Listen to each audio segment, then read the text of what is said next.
Hi, this is Carl for Carlocity in Korea. I'd like to talk today about the Supreme Court. Listening to NPR this morning, I learned that the focus in one broadcast was Justices Scalia and Briar.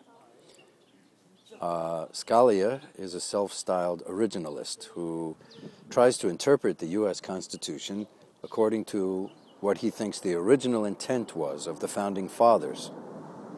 BRY-er tries to interpret the Constitution, keeping those intents in mind, but in such a way as it is relevant in the 21st century for Americans living in the modern age.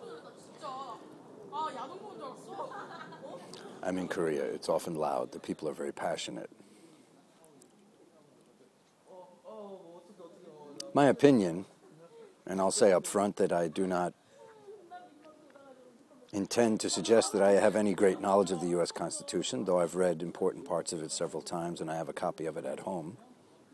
Nor do I wish to give the impression that I'm an expert on U.S. politics or even history. My impression is when we try to interpret anything, whether it's an old document such as the scriptures which became the modern-day Bible or the Quran or the Talmud, or the law, or in this case the Constitution, by which we guide our lives in the United States, along with the Bill of Rights, we should be judging what it says by the relevancy that it has to today and along the guidelines of the spirit of the document. We should never hold fast in a rigid way to what an ancient document says. 2 or 3 years after something has been written, it's no longer completely relevant. We're now talking about a document which is over 200 years old, the U.S. Constitution, notwithstanding its amendments. Scalia is a very conservative justice.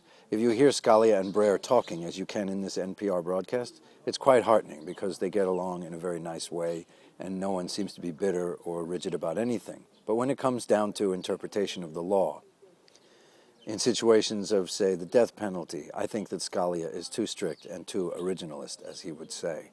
What sense does it make to try to imagine only the original intentions of the Founding Fathers?